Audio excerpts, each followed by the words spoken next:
Welcome to CWJah Talk number 23, which is part 7 of our series, our ongoing series, which presents and discusses evidence that we believe credibly points to Jesus as the biblical Messiah.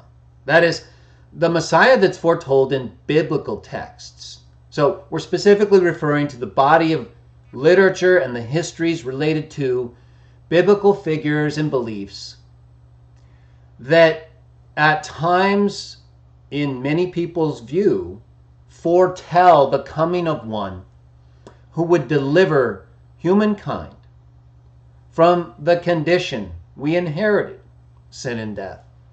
So that's why people often refer to figures like Jesus as the Christ or Messiah, because they accept him, and I accept him too, which is part of why I'm doing the series, as the one who came in fulfillment of texts that either were, that we can show were written before he was born. That is, we have evidence, for example, in the Dead Sea Scrolls, most of which are dated to the 1st, to the 2nd, and even earlier centuries before Jesus was born.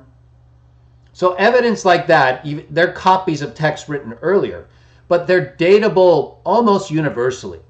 That is, by people who believe in Jesus and who don't, as having been written or copies of texts that were written, but still those copies are datable to 100 or more years before Jesus was born. And so most of the texts that I've reviewed in this series, because we have such good representation of our modern Bibles today in the Dead Sea Scrolls, it's easy for me to take from the Dead Sea Scrolls texts that are preserved in them and that are universally basically accepted by those who do and don't believe in Jesus as datable well before he was born. So that's in many people's view, my view and many Christian people's view, good evidence showing what people believed who didn't even know about Jesus as the Messiah or Christianity.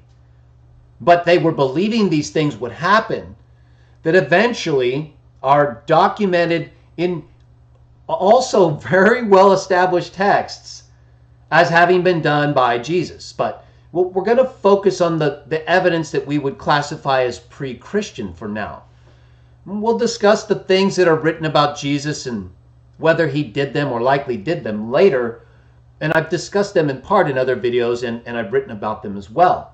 You can see the links in the description below for more information, as well as links to the prior videos in this series showing the texts that we believe are datable to a time before Jesus was born, before the Christians were even known as a group, but that people like the Jews believe pointed to, or appear to believe pointed to, a figure known as the Messiah, the Savior, the one whom God would send to redeem us from the condition, like I said earlier, which is involving sin and death. Sin being incorrect choices. That's it. We use the word sin a lot because it's a term that's convenient to encompass bad decisions. And that's really what it means. Bad decisions relative to God, right? To make a bad decision, you have to have something that the decision is relative to, right? Why is murder wrong? Why is stealing wrong? Well, because the law says they're wrong. Most people who believe those things are wrong and who don't believe in God don't attribute their rightness or wrongness to God. They attribute it to the law that says they're wrong. And then they further break it down there ethically amongst individuals. So my point is that what we're trying to do is establish the beliefs of individuals before the time Jesus was born.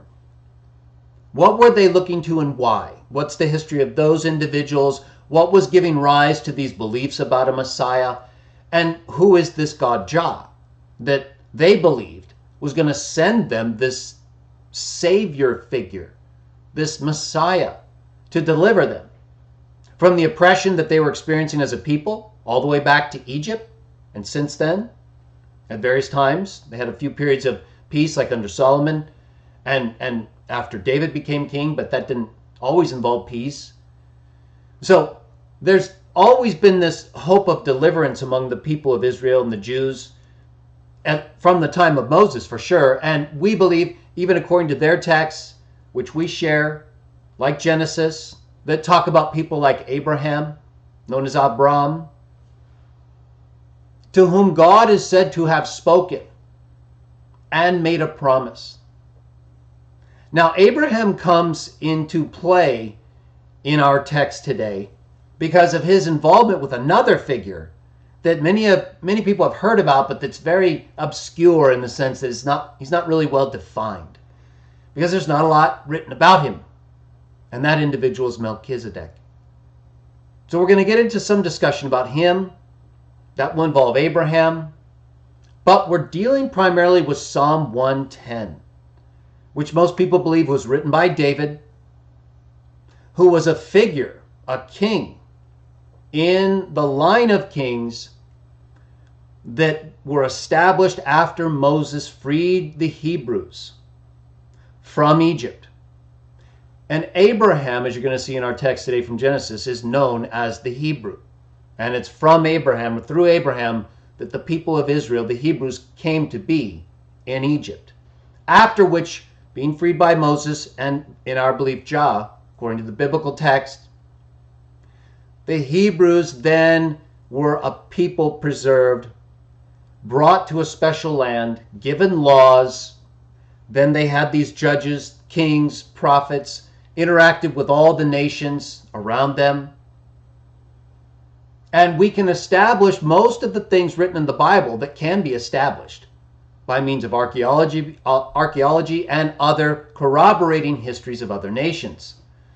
So we're looking at these texts in terms of real evidence, not just in terms of the belief about the Messiah, but also everything else we believe written in these texts can and should be verified. That's why we believe it, because it's credible. And we believe that the foretelling of an individual who would come and redeem not only Israel, but all of humankind. This is part of the promise made to Abraham, that by his seed all the nations of the earth would bless themselves. This is the hope that people who believe in the Messiah have.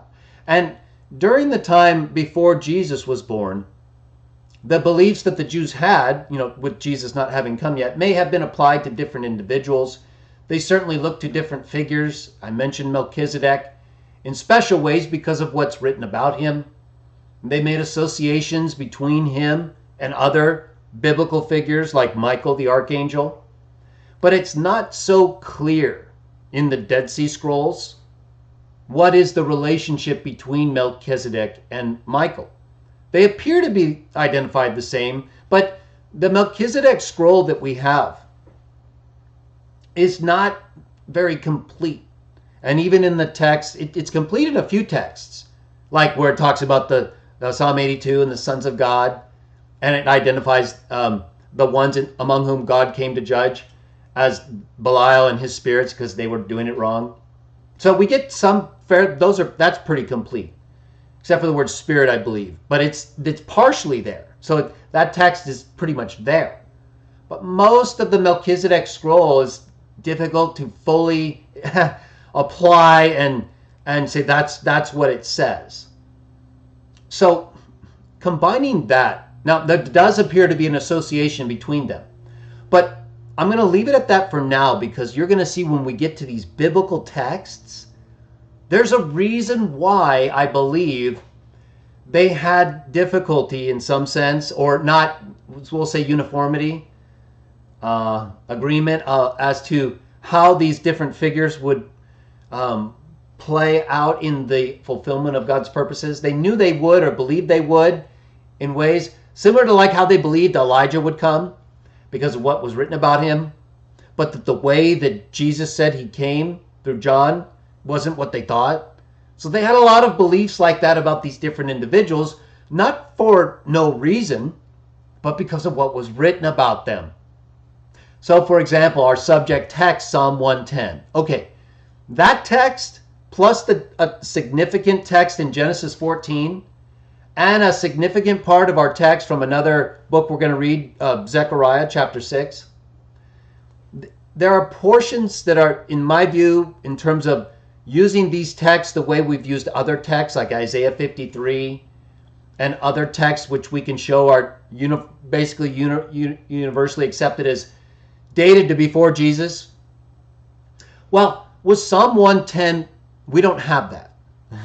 Psalm 110 is one of the few Psalms that we don't have represented in the Dead Sea Scrolls. And that's also true with part of the text in Genesis 14 involving Melchizedek, as well as a part of Zechariah. So, but here's the thing.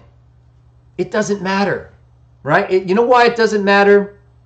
It mattered with Psalm 22 because there's a difference in the understanding of, say, the Greek Septuagint text of Psalm 22 and the Masoretic text. And so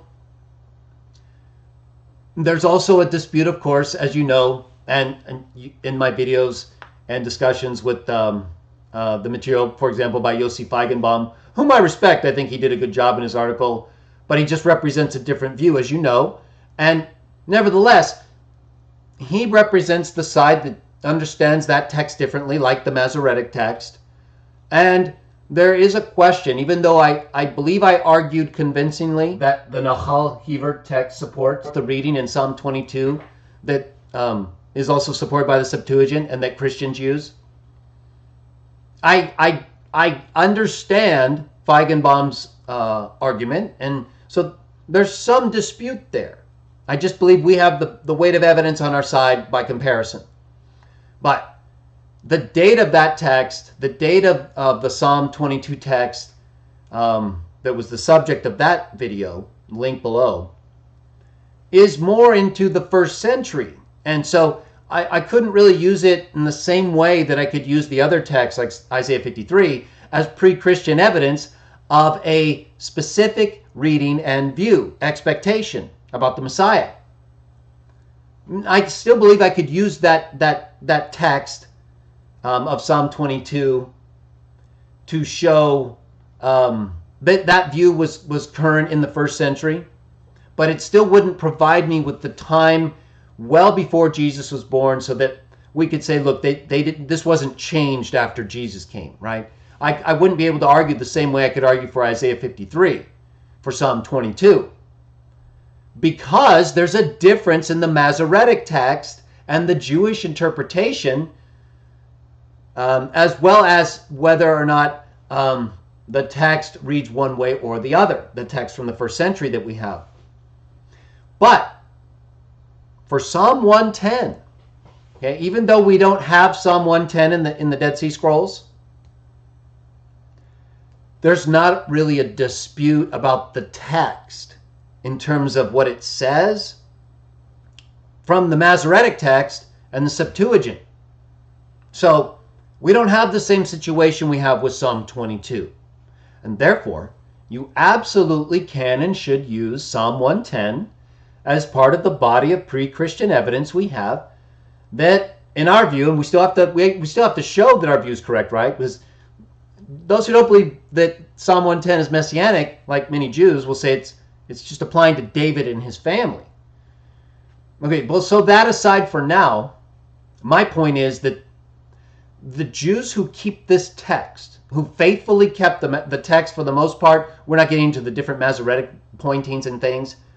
I'm talking about the text. When you look at, for example, the Dead Sea Scroll text of Isaiah and the Masoretic text of Isaiah, I mean, you have a well-preserved text over a long period of time, more than 1,000 years.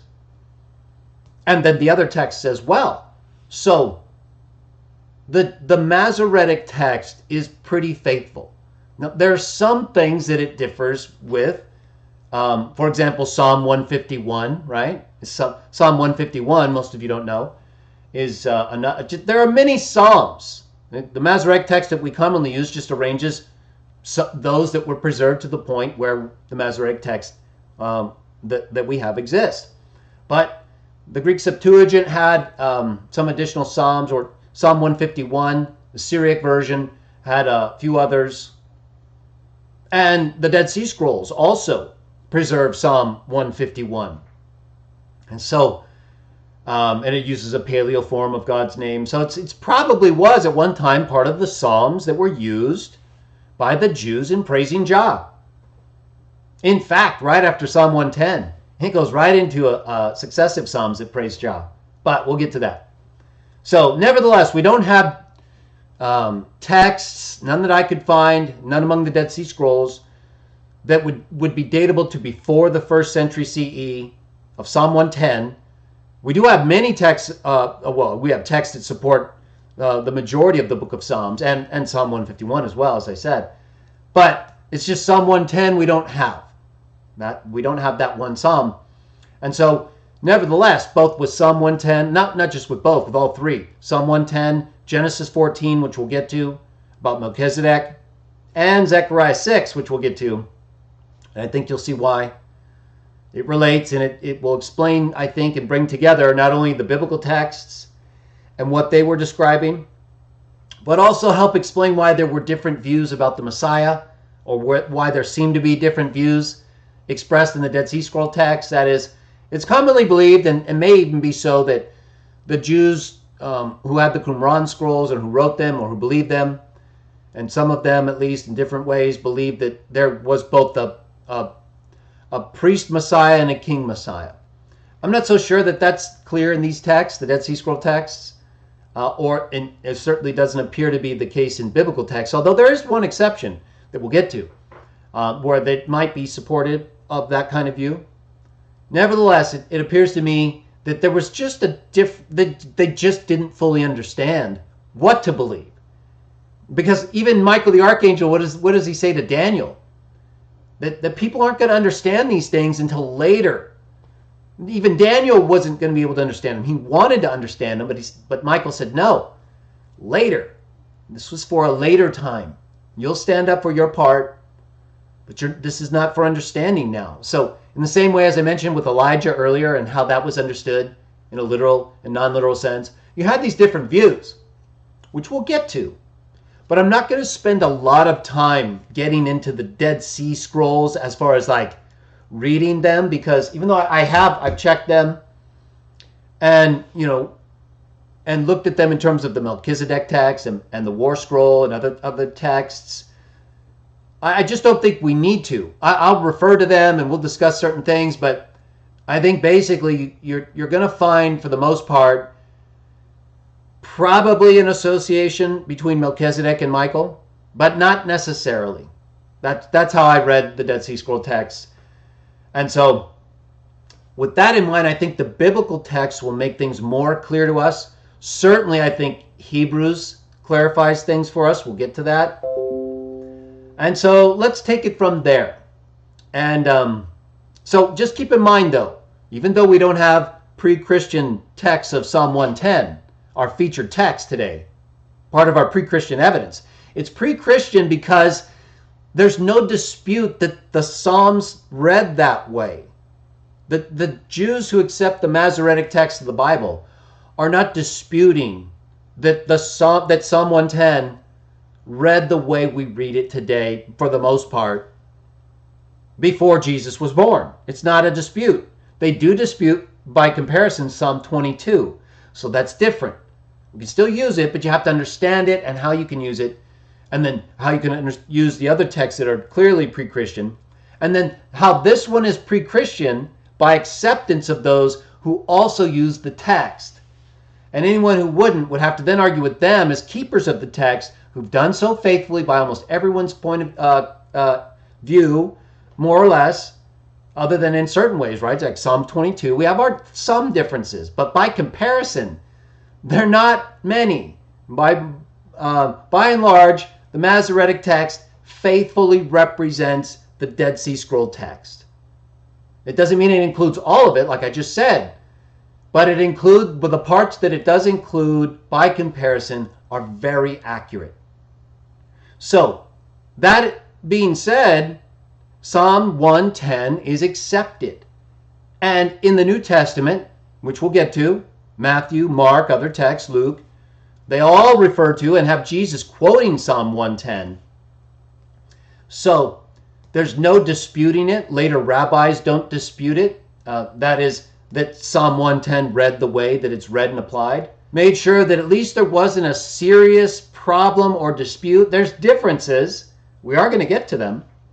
But when it comes to what the text says, Psalm 110:1, there's no real dispute that it was in the text. So even though it wasn't in the Dead Sea Scroll text, that's not a problem here.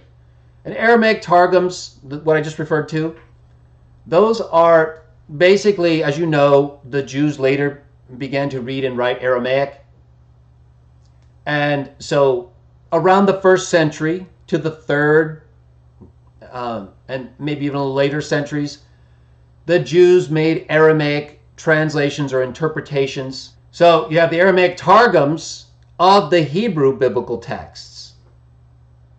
And none of them really dispute, some of them are a little different.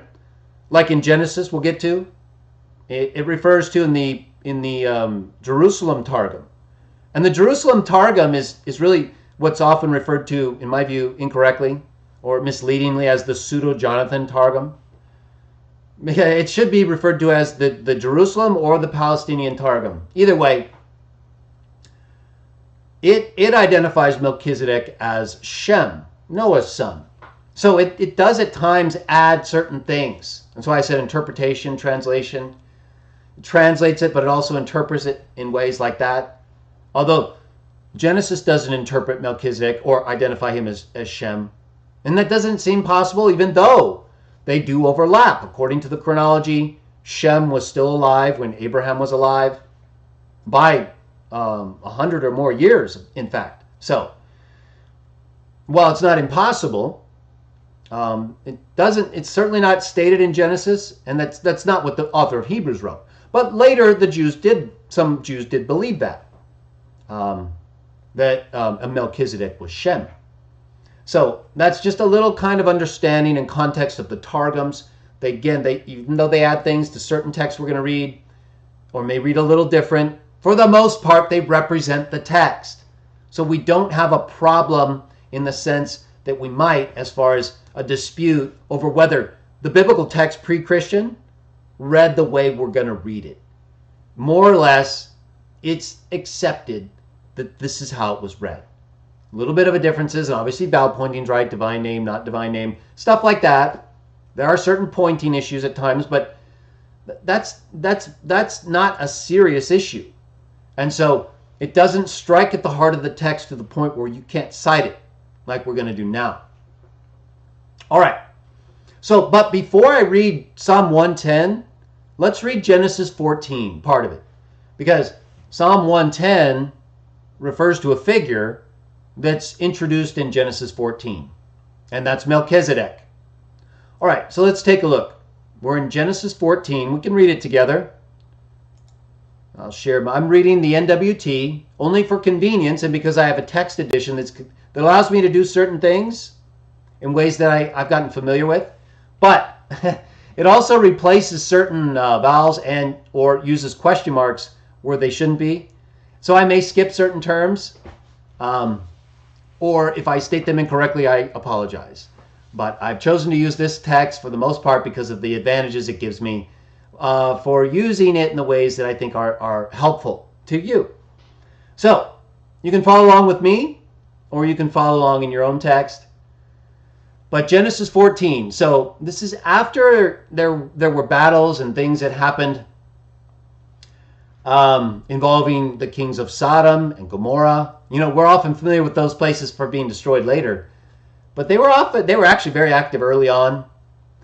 And in one of the battles, with these other kings, they ended up taking Lot, Abraham's nephew, the son of his brother. And so then Abraham found out about it, and he went out and he rescued Lot, rescued all the possessions, all the things. And then in verse 17, top of the split screen right here, we're going to read probably to right here. It says, "Then the kings of Sodom went out to meet him," that is Abraham, "after he returned from defeating Chedorlaomer." Again, there's 3 question marks. "And the kings that were with him, to the low plain of Shaveh." That is the king's low plain. Verse 18, "And Melchizedek, king of Salem, brought out bread and wine. And he was priest of the Most High God. Verse 19, then he, that is Melchizedek, blessed him, that is Abraham, and said, well, I'm referring to him as Abraham, but he gets that full name later, as you know. So he refers to him as in the shortened form of his name here. Blessed be Abram of the Most High God, producer of heaven and earth. Verse 20, and blessed be the Most High God, who has delivered your oppressors into your hand. And at that, Abram gave him a tenth of everything. So now, okay, so at this point, right, Jehovah has not introduced with Abraham a covenant or agreement. He does that later on. But Abraham is doing things in ways that this figure Melchizedek can see are blessed by the Most High God. Now, it refers to him as the king of Salem, which many identify as Jerusalem, Salem as Jerusalem. And he brings out bread and wine, and refers to him as the priest of the Most High God. So, he's called a king and a priest. But yet, there's no law. Right? There's no Moses. There's no enslavement to Egypt. There's none of that. There's no law. There's no Aaronic priesthood. Keep this in mind because this is going to come up in our reading of Hebrews. But yet he's called a priest of the Most High God. So, and notice he's using bread and wine. You know how often some people will chide Christians or even deride us for using bread and wine, and they'll say that we're using pagan items, you know, that were used by these other gods and goddesses at the time, Mithras and these different things, Dionysus, god of wine and revelry, and different things that they associate too with bread and wine, and who use them. But the bread and the wine were being used this far back, and in these ancient ways, and by these people that have nothing to do with those later gods and goddesses. At least not in the ways that they come to be associated. Because here, the bread and the wine are associated with the Most High God. So, this is what I say. Anyone who would try to associate the New Testament use of bread and wine to some kind of pagan ritual, that is non-biblical ritual, just show them this text. Genesis 14:18. And Melchizedek, the king who brought out bread and wine to Abram, and who was described as the priest of the Most High God before there was even an established Aaronic priesthood through the law. So, this is important, and we'll get to in a moment, that in Hebrews it talks about how he was basically ordered into this position. It calls Jesus in Hebrews, which we'll get to, a priest ordered after Melchizedek, after the order of Melchizedek. In other words, according to his type. Taxis is the way the New Testament writer describes it. And so there was a way, a manner, an appointment, like an order of individuals, at least Melchizedek, by Jehovah to serve in these ways before he chose Moses and gave him the law. And so that's why you also, for example, have people like Balaam, right? Later on,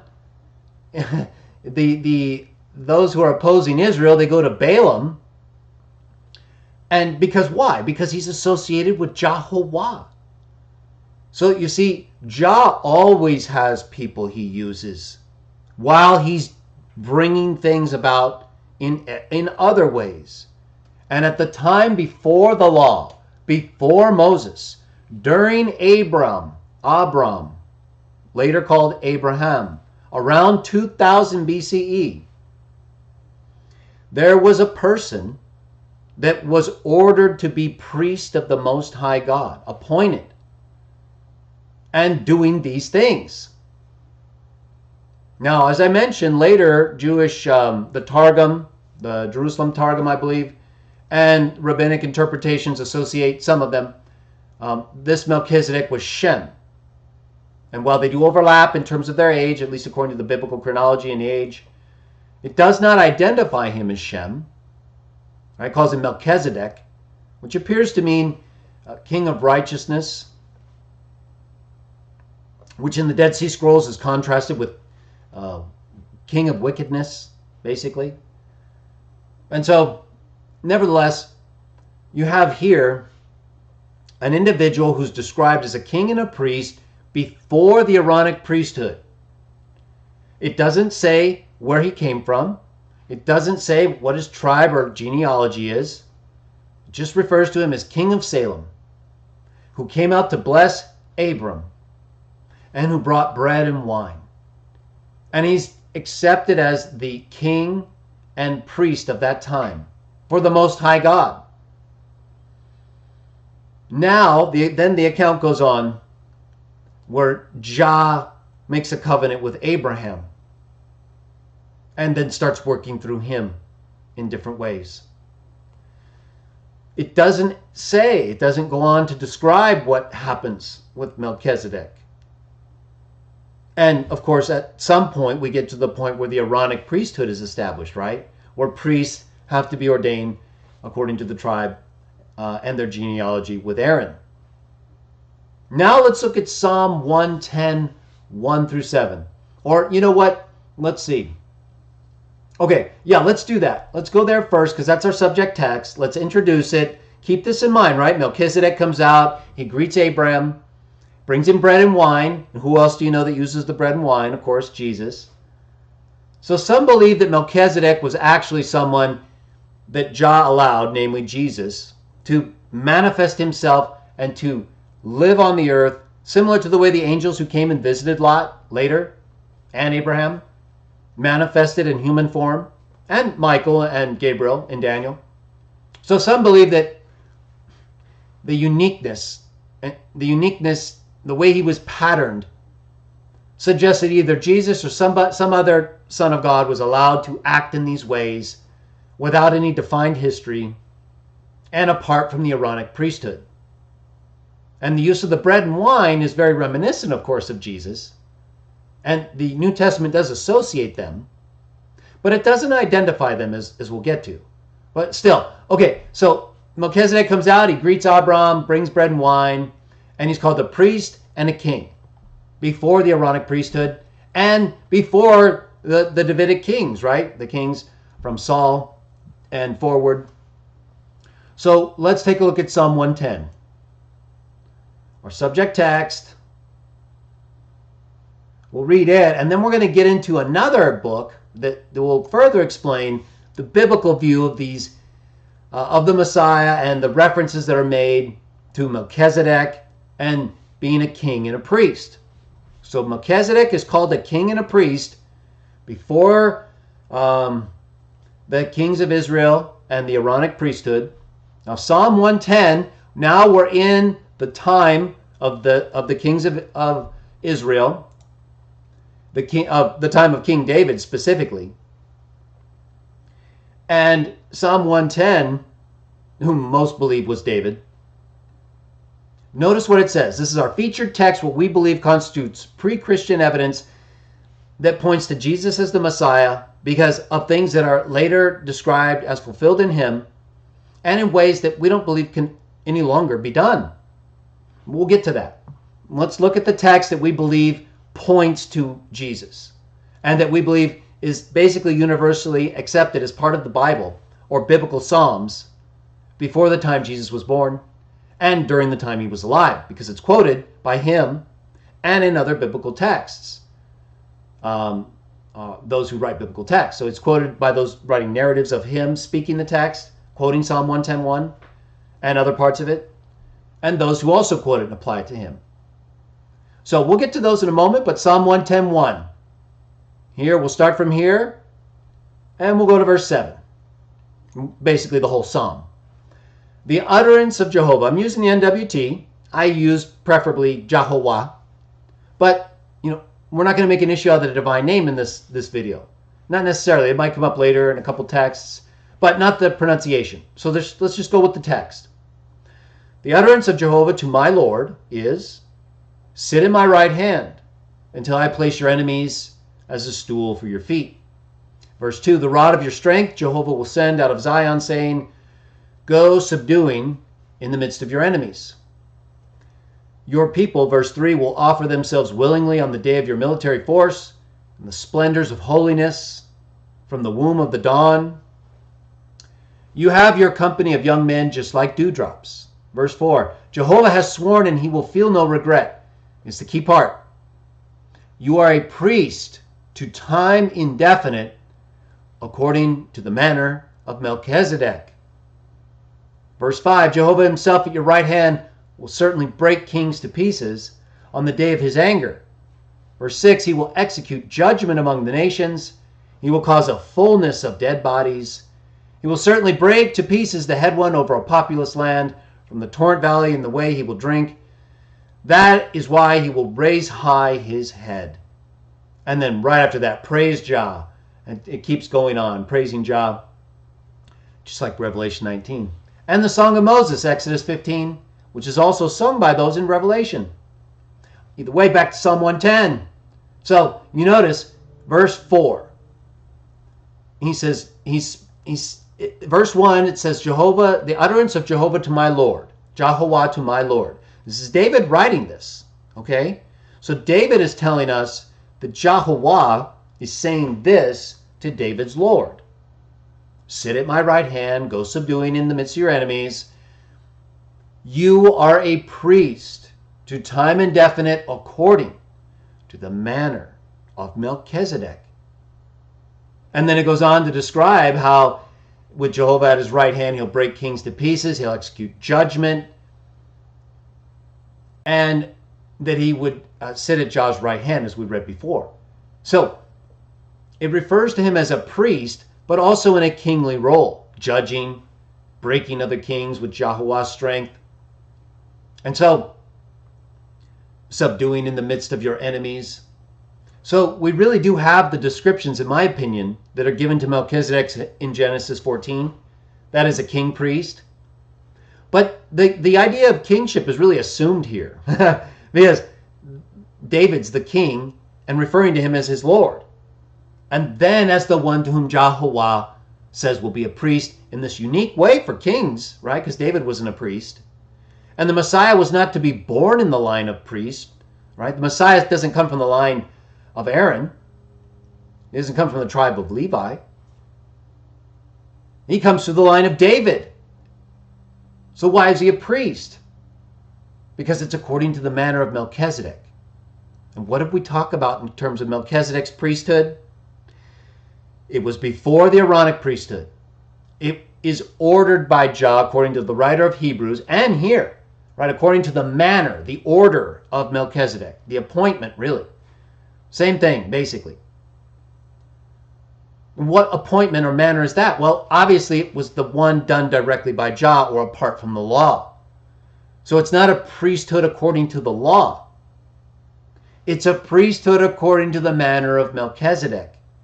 And so in that way, he is able to fulfill both being born in the line of David, who wasn't a priest, and also perform priestly functions in the way Melchizedek did, apart from the law, directly in response to Jah's ordering.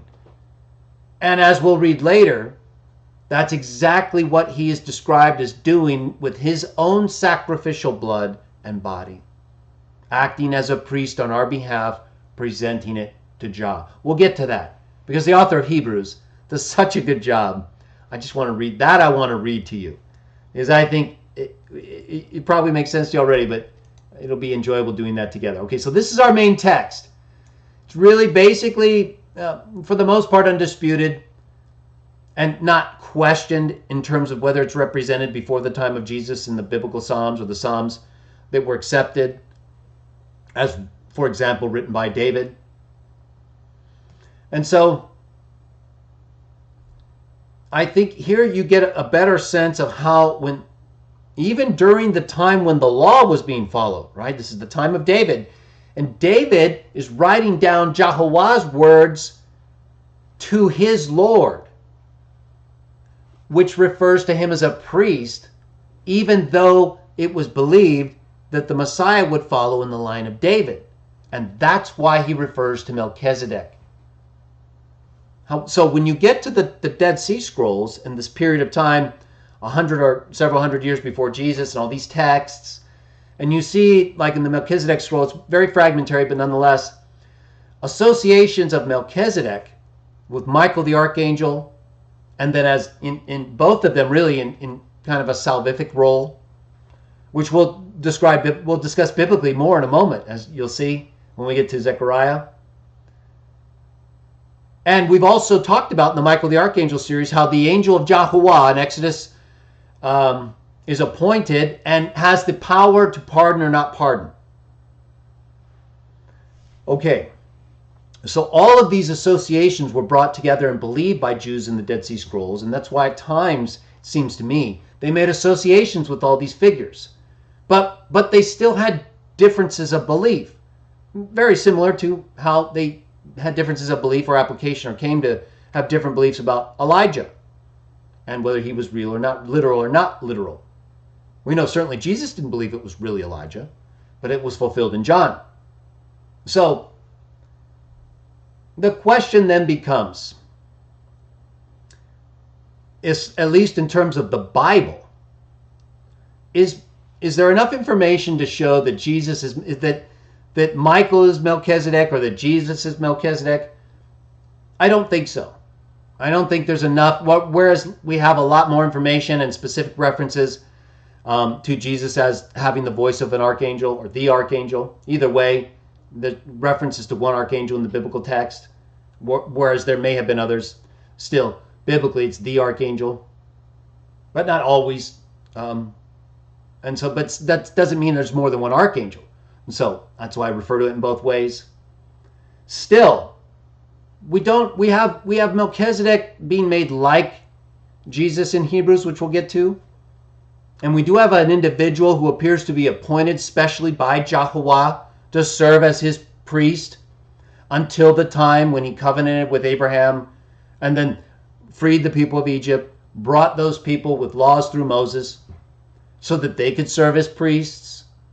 So before that, he had his own manner in which, and remember, right after Noah and his sons left the ark, what did they do? We'll get to this in our later Genesis day texts, but it says that they built an altar and sacrificed to Yahuwah among the best of the animals that they had. So the sons of Noah knew and practiced the way at that time that was appropriate before the Mosaic law to show thanks to Yahuwah for all that he had given to them. And sacrifices in those days were more meaningful in the sense that they were accepted, and things were different by all the nations really, and certainly in the biblical text, but not by humans. That's not a practice that is promoted. And so, nevertheless, they learned how to do those sacrifices. So you have Melchizedek, whether he's Shem or not, I don't think so, my own view, because of the way that the writer of Hebrews refers to him as being fatherless, motherless, without genealogy. We'll get to it. Yet we know Shem's genealogy. We know his father. So, now, certain Jews, though, of course, they don't accept the writer of Hebrews and his arguments, so it's easier for them to identify Melchizedek as Shem, like in the Jerusalem Targum and later rabbinic writings. But the Genesis text doesn't do that. And so that's why when I got to the Dead Sea Scrolls and saw these different things, it became clear to me that, there are going to be views apart from the biblical text that were also preserved, very much like we have today when we talk about these figures. Who are they? What are they going to do, right? Because they're coming. Is Jesus the archangel? What's he going to do? The second person of the Trinity. We talk about it in these ways, often, I believe, to our detriment, but because we should be promoting a more unified view based on the best available evidence. So while they may have had the best available evidence during the time of the Dead Sea Scrolls, the first few centuries BCE, they, according to Daniel, wouldn't understand these things until the very end. And so the very text they were trying to understand, the very texts were telling them, you're not going to understand these things yet. Now, maybe they did, though, and so they kept making applications in the ways that associated the different individuals, like Michael from Daniel and Melchizedek from Psalm 110, right? Because they're not just using Melchizedek because of Genesis, even though it refers to him uniquely as a king priest. It's Psalm 110. Psalm 110, written by David most likely, comes right out and says that Jehovah said to David's Lord, "You are a priest." The one whom they accepted as the Messiah and the king, although some Jews would say that that's really just David and his family. The point is that there was definitely a messianic understanding of this text, according to the biblical text we'll read, and that were discussed. And even in the Masoretic text of Psalm 110, it says basically the same thing. And so it refers to the one whom David calls his Lord as a priest. And David's a king. And it says he's a priest according to whom? Melchizedek, also a king, king of Salem. So, whereas the Aaronic priests were appointed through the law, Melchizedek was not. In the same way, while Jesus came through law as the king, in our view, he was appointed as a priest by Jah in the manner of Melchizedek. We're going to get to that in just a moment more fully in terms of the Christian application. But let's take a look at one more biblical text pre-Christian. Let's go to Zechariah chapter 6. This is a big one. Now, obviously, by comparison to Psalms, Zechariah is not that big. But we're going to read a couple chapters here together. I should take a drink of water. Go ahead and turn to Zechariah chapter 6. It's in near the end of the Old Testament text. Bunch of smaller books there. Go ahead and turn, or you could read with me here. I'm going to get to it right now. Zechariah chapter 6. We're going to read a couple chapters here, and a lot's going to come up. Okay? And I know I had one person, I think it was Paul, ask who do I think Babylon the Great is? I'm going to show you who I think Babylon the Great is. And then I'll leave it at that for now. But we're going to get back. Don't get off on Babylon the Great, though, okay? I'm just going to give you a little bonus there, at least in terms of my view. And we can talk about it another time. All right, so Zechariah chapter 6. And again, there's no real dispute in terms of the text. There may be some differences. And I'm going to get into Zechariah in another show. We did talk about Zechariah 12:10 in prior videos in the Messianic application, as well as other texts in association with Zechariah 12:10. But I'm going to come back to Zechariah in another video. Still, we're going to read a pretty good portion today. I'm just not going to deal with it in the way I'm dealing with Psalm 10, because I'm really reading Zechariah right now to help us understand Psalm 110 better, as well as the views of the Jews according to the Dead Sea Scrolls about Melchizedek, Michael, and the Messiah. Okay? I believe all this applies and will help us with that. So let's read this together. We're going to read quite a bit, actually. But this is good stuff. So we're going to go actually to the very beginning first. Okay, so we set the context in the Bible. The Bible is very good with this. The 8th month and the 2nd year of Darius. So during the Jewish captivity in Babylon, it opens up and describes why this happened. That they weren't listening. They did not listen, not pay attention. Remember, Jehovah chose them, assigned Michael the archangel as the great prince. And what did he say in Exodus? He's not going to mess around with you. He's not going to pardon you. Why? Because we're here and we chose you, and you're all sinful people, but we're going to save you anyway, and you all have to die anyway. So we're not going to mess around with you. If you follow in line, you do these things, you make atonement, you will live long. They're not messing around. This is Jah's special people. He's preserving them and tolerating their error until he brings about the conditions necessary for the Messiah to be born. So there's no acceptance of bad here. There are laws, things happening, and they weren't listening. So what did he do? He went and used the other nations, ruled over by his other sons, and he enslaved his own people to preserve them. They were destroying themselves. And you'll see, you're going to see the figures involved in this stuff. It's unbelievable. Okay, so we know this happened. Now let's jump down to verse 8. Okay, look at what he says. I saw in the night, and look, a man riding on a red horse. And he was standing still among the myrtle trees that were in the deep place. And behind him there were horses, red, bright red, and white. And so I said, who are these, my Lord? And he's talking to an angel. If you go up here, I think I skipped this one part where, it's talking about why Jehovah. He says that the word of Jehovah occurred to him, but then it says that the angel who was speaking with me. So that just like with Daniel, it's an angel speaking for Jehovah very directly. Probably Michael the archangel, as you'll see. And so it says here, he saw this man riding on a red horse among these trees in a deep place. And behind him were other horses, red, bright red, and white. And then he says, who are these, my Lord? And he refers to him using the term Lord, Adon. And it says, at that the angel, whom he just called Adon, was speaking with me, and he said to me, I myself shall show you who these very ones are. And so it says, let's read to verse 13, right here. Then the man who was standing still among the myrtle trees answered and said, so this is the angel speaking to him, these are the ones whom Jehovah sent forth to walk about in the earth.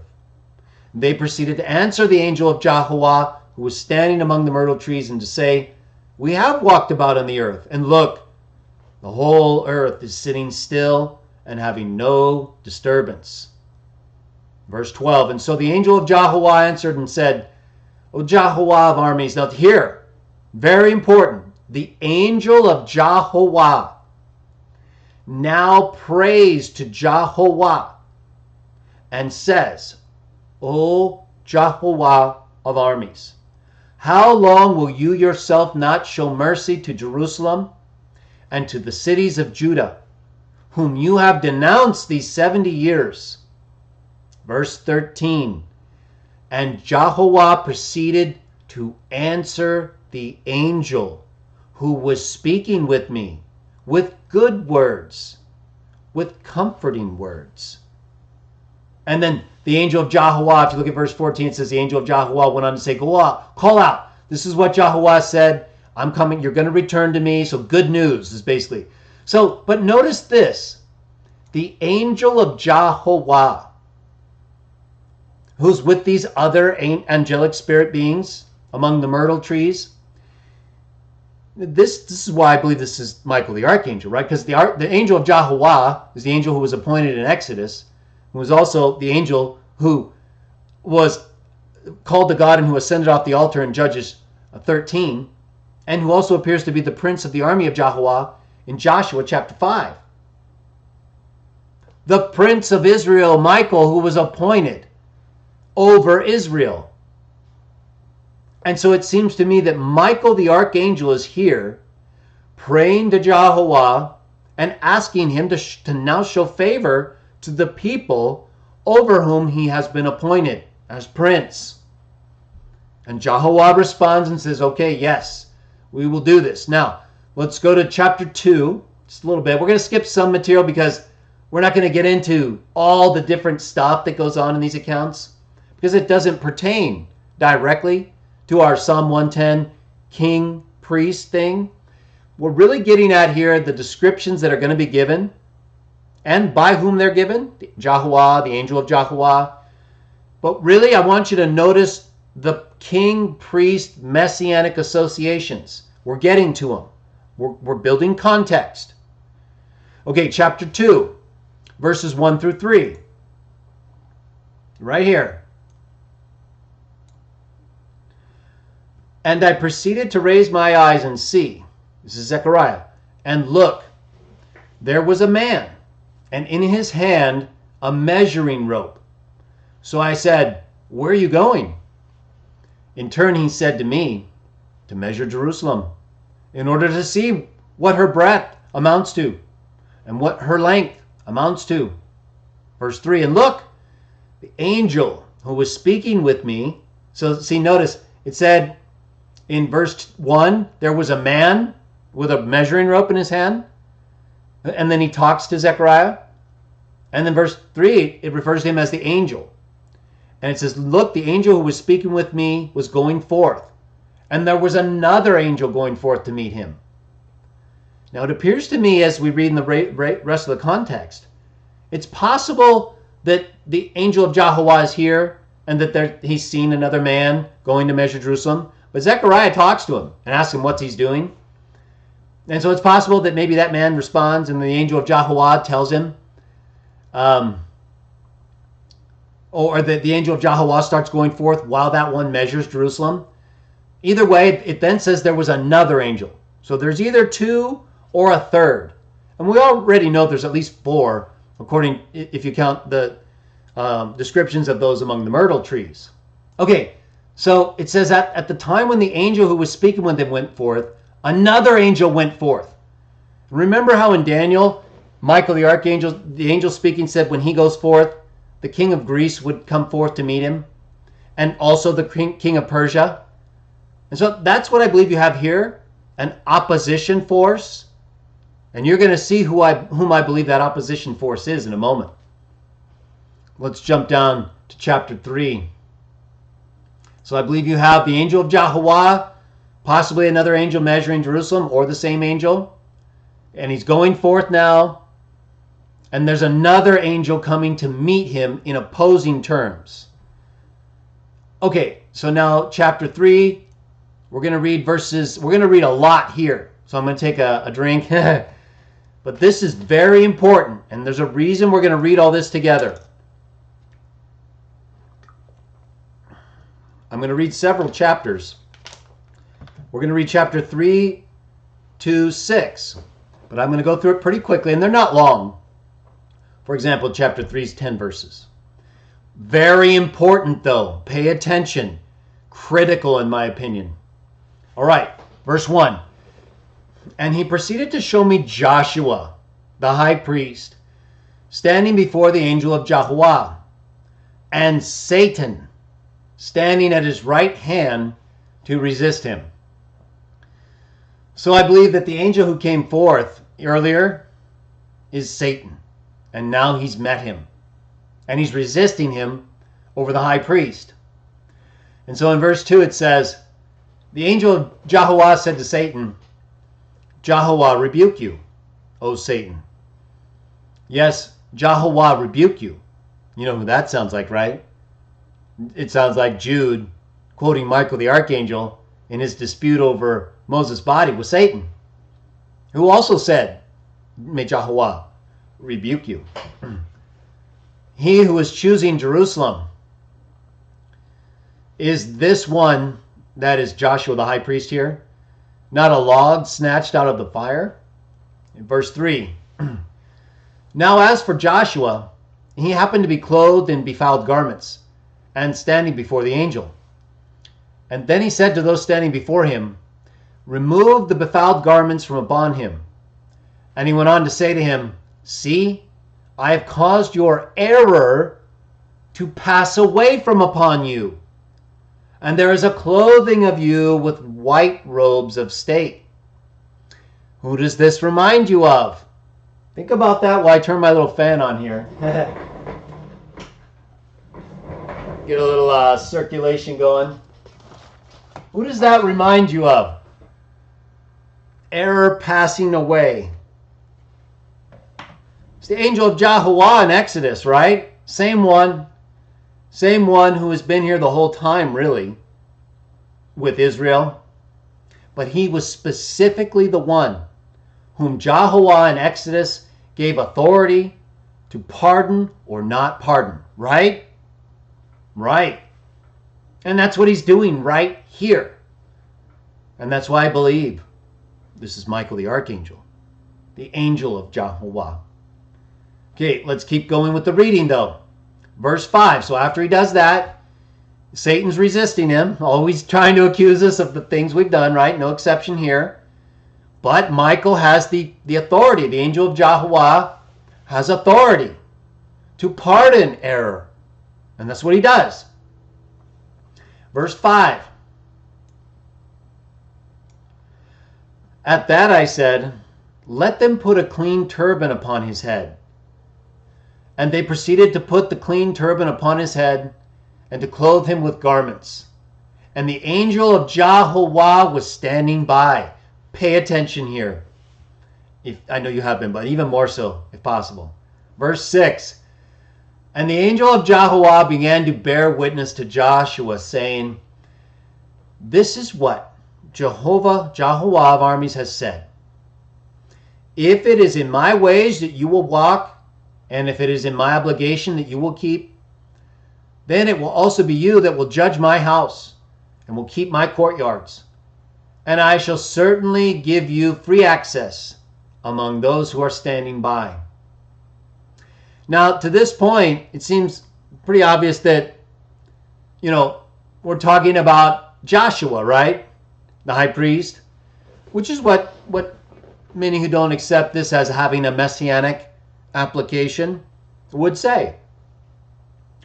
But that's why I want you to pay special attention to the very next text and why I stopped before reading it. Verse 8. I'm going to read it, and I think it will make clear to you why I stopped and captioned it this way. Hear, please, O Joshua the high priest, talking right to him, right? You and your companions who are sitting before you, for they are men serving as portents.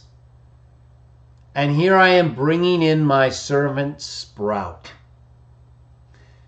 Did you get it? These are signs, portents. So what's being said now, even though it's directly to Joshua the high priest, it's not ultimately about him. According to the Hebrew text and Greek. And then after saying that they are going to serve as signs, portents, what does he say? Excuse me. Here I am bringing in my servant Sprout. Verse 9.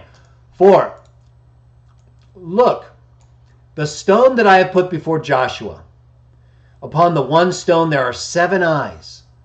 Here I am engraving its engraving, is the utterance of Jehovah of armies, and I will take away the error of that land in one day. In that day is the utterance of Jehovah of armies, verse 10, you will call each one to the other while under the vine and while under the fig tree. Verse 1 of chapter 4. And the angel of Jehovah, the angel who was speaking with me, proceeded to come back and wake me up like a man that is awakened from his sleep. Verse 2, then he said to me, what are you seeing?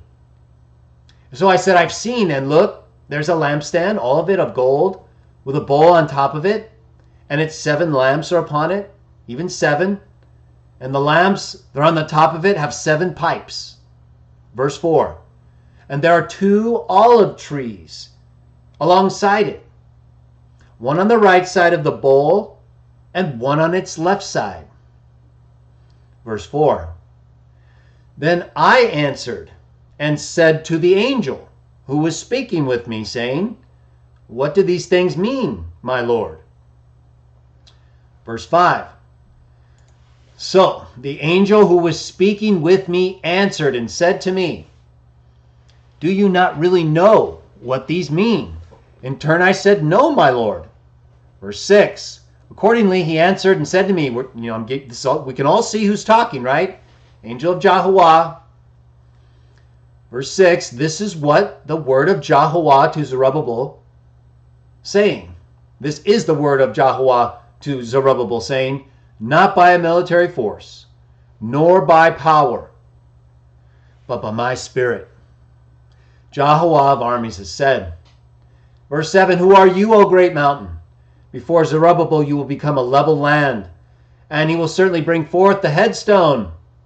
There will be shoutings to it. How charming. How charming. Verse 8, and the word of Jehovah occurred continued to occur to me, saying, pay attention, we're going to keep going to chapter 6.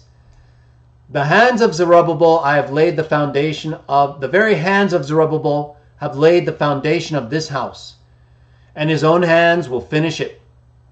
And you will have to know that Jehovah of armies himself has sent me to you people. For who has despised the day of small things? Verse 10. And they will certainly rejoice and see the plummet and the land of Zerubbabel. These 7 are the eyes of Jehovah. Remember the eyes on the stone in the vision? They're roving about in all the earth. Verse 14. And I proceeded to answer him and say, well, what do these olive trees on the right side of the lampstand and on the left side mean? Verse 12.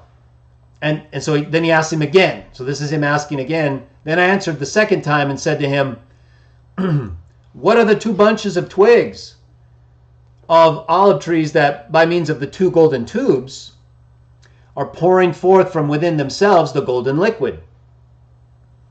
Verse 13. So he said to me, the angel says to Zechariah, so do you not really know what these things mean? In turn, Zechariah said, no, my Lord.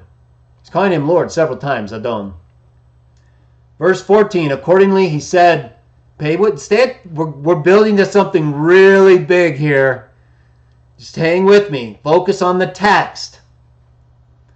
Accordingly he said to me, these are the 2 anointed ones who are standing alongside the Lord of the whole earth. And now you notice here the reference to the 2 anointed ones. And so you can kind of see why, in some sense, the idea of 2 messiahs is either thought to be described in the biblical text or developed in the writings of those who wrote the Dead Sea Scroll text that seem to speak of 2 messiahs. So keep this reference in mind here. I'm not saying that's what it's saying, because you notice it's interpreting the vision of the olive trees and the bunches of twigs. And I'm not saying it doesn't apply messianically, but let's keep going. Because what are we really building toward? Right? It said it earlier. My servant sprout. Remember Zechariah 3:8 right here. He talks to Joshua.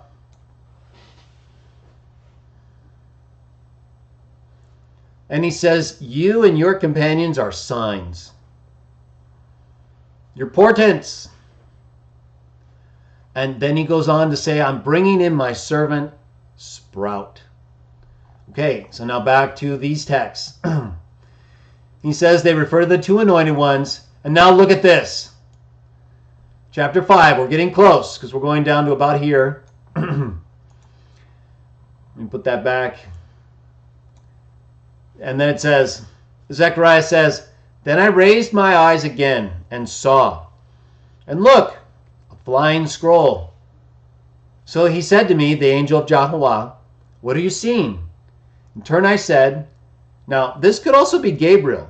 Because remember, there were multiple spirits. And remember how in Daniel, Gabriel was working with Daniel and relying on Michael the archangel to give him the interpretation. So when I say angel of Jehovah, I don't always mean Michael, because Gabriel also fits in that role as part of the relationship between him and Michael. Because even he said, no one else would come and stand in that role but Michael, the prince of Israel. So it's either Gabriel or Michael in my view, but certainly the angel of Jehovah in this text. And so, look at what he says. So he asks Zechariah, what are you seeing? And Zechariah says, I'm seeing a flying scroll.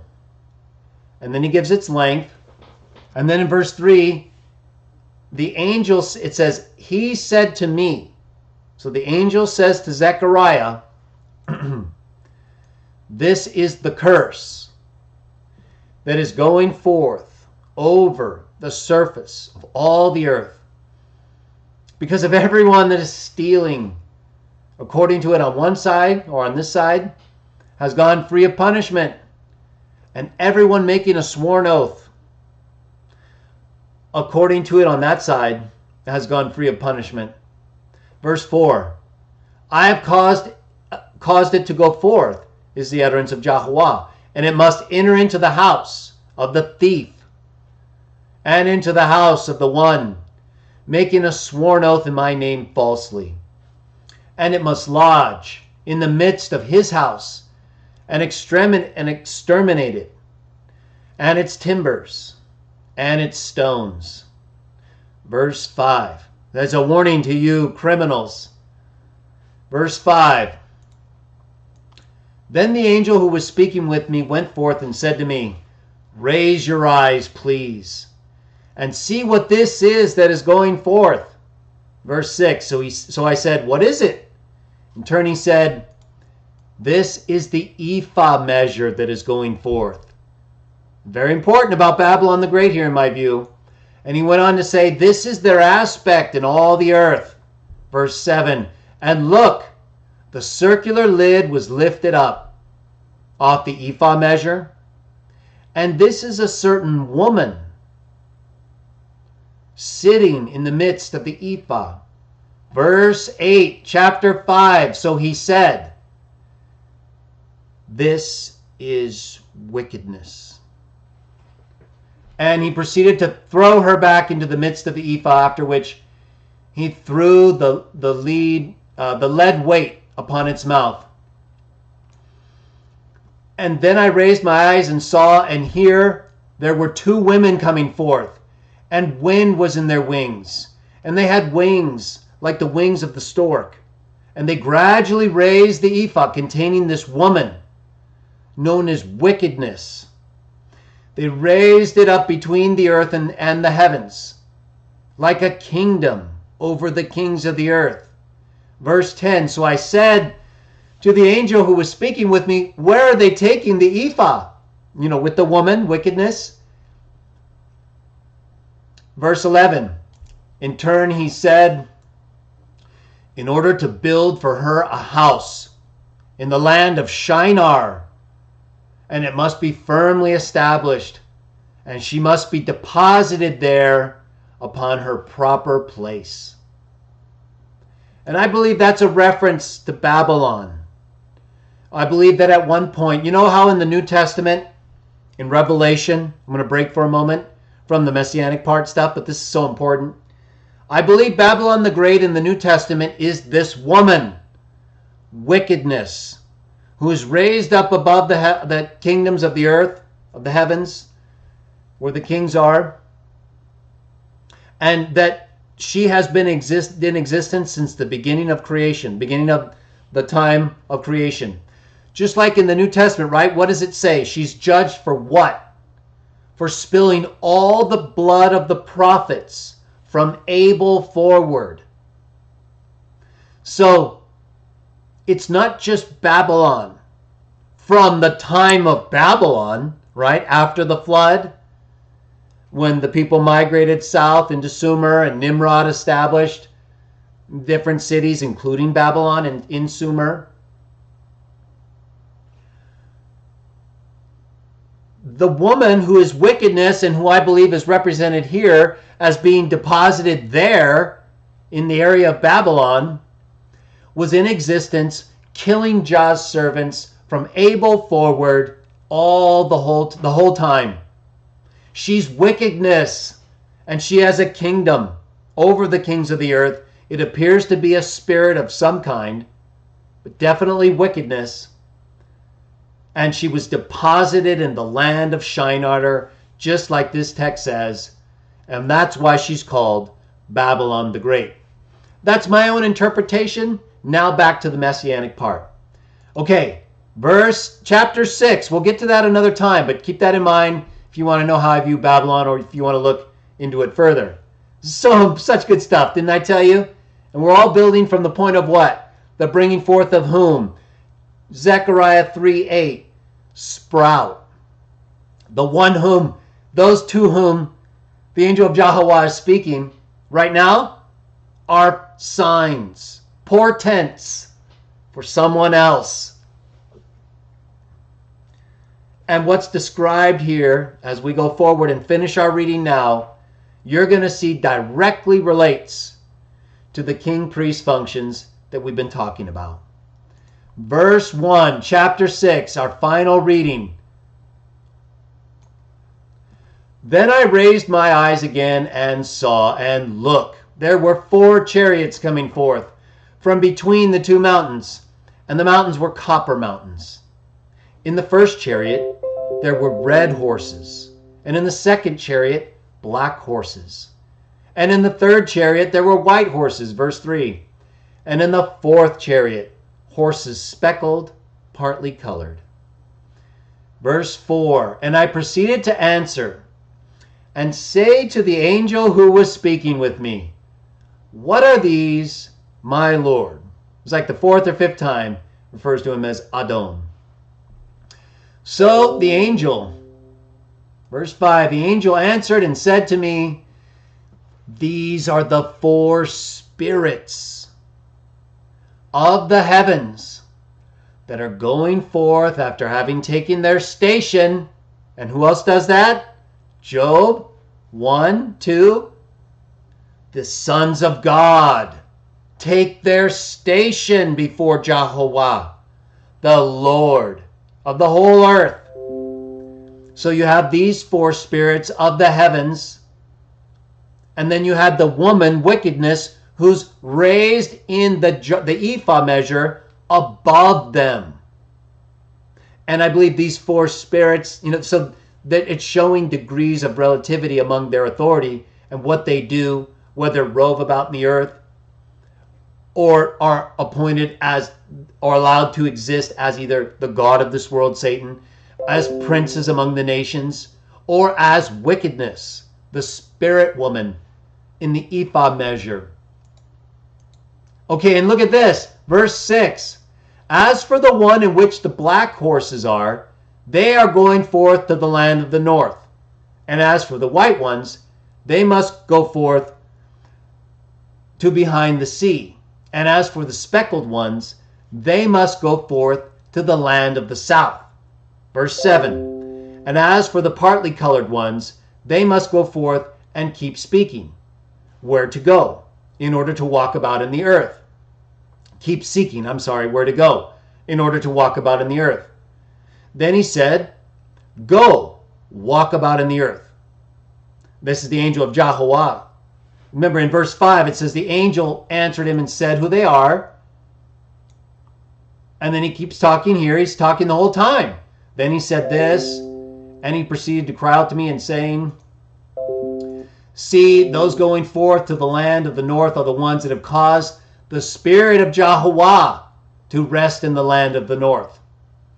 And the word of Jehovah continued to occur to me, saying, we're almost done with our Zechariah reading. Very important.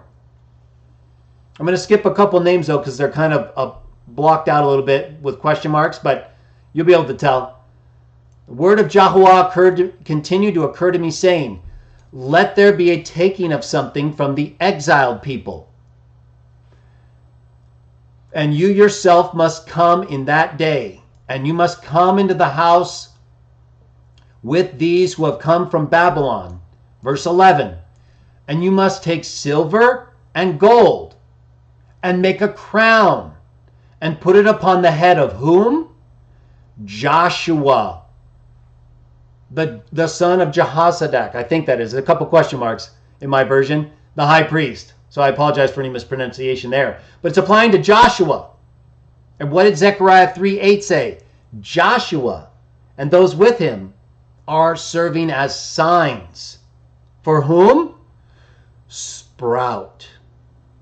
Verse 12. And you must say to them, this is what Jehovah of armies has said.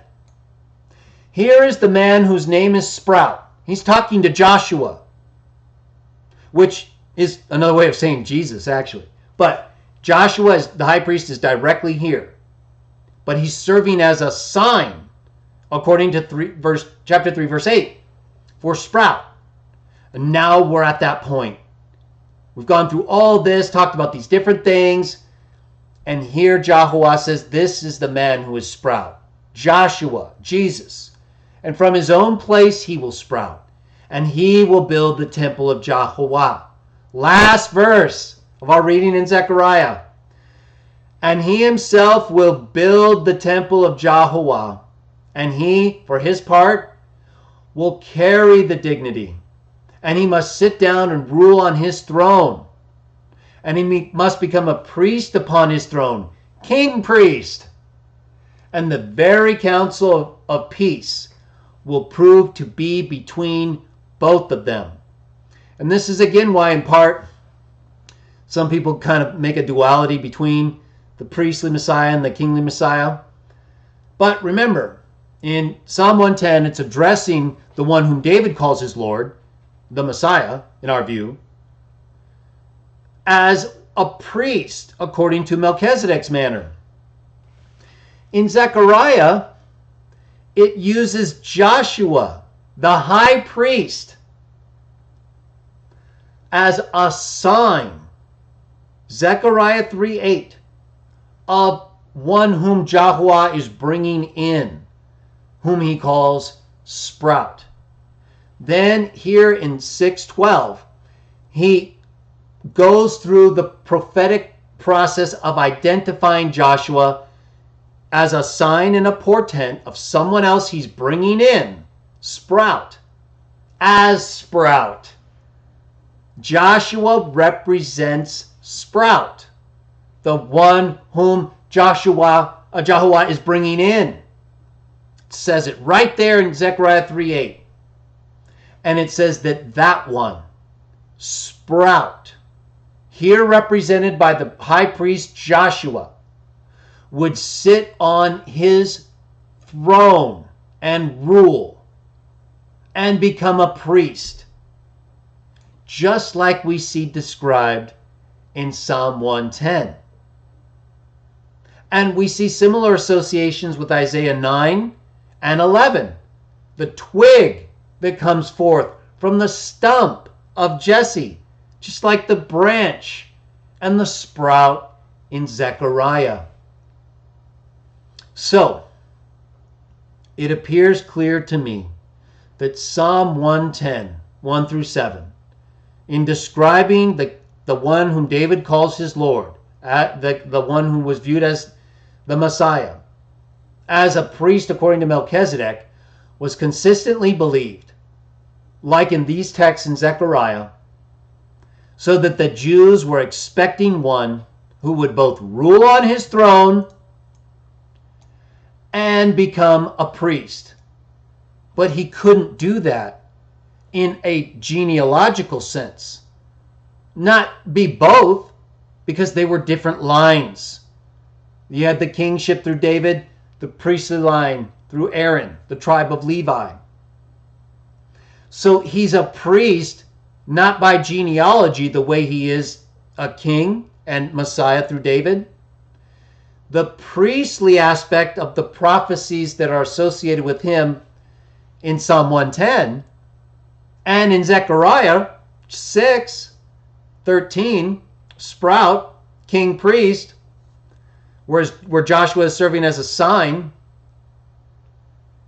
that all of these things were done according either to the law in terms of the Messianic king or the appointment as a priest according to the manner of Melchizedek, which appears to have been done specifically so Jesus could fulfill the priestly functions legally, that is, without being of the tribe of Levi. He's in the manner of Melchizedek. So first, let's take a look at the text where Jesus cites Psalm 110. Well, let's actually go to Hebrews first, since it ties in so well with the discussion we just had about in what sense Jesus is a priest and why the Jews in the Dead Sea Scrolls were looking to the Messiah as a priest or like a Melchizedek figure, and why these associations were either often combined or separated into two figures. So let's go to Hebrews chapter 6. And here you're going to see that the Christian writer of Hebrews, it's obvious he's a Christian, makes application of texts similar to how we just did. And so let's see how he does it. Well, let's read several texts here because he has a lot to say. Let's start in Hebrews 6:13. Let me get a little brief drink here while you get to that.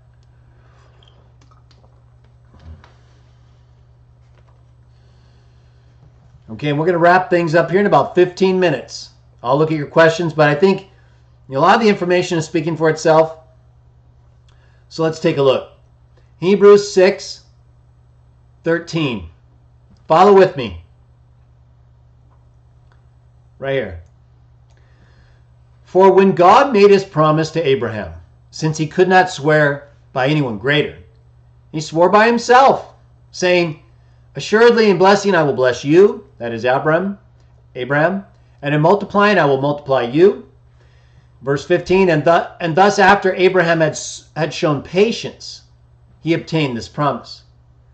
For men swear by the one greater, and their oath is the end of every dispute, as it is a legal guarantee to them, except for those swearing falsely, right? And we read about the curse in Zechariah 5 that's going to enter into every house of those people who are swearing falsely by Jehovah's name or who are thieves. So you better watch it. No one gets away with anything, especially not if you blaspheme Jah's name. Well, let's get back to that though. In order that so in this manner, talking about the manner in which people swear by things in order to seal an oath.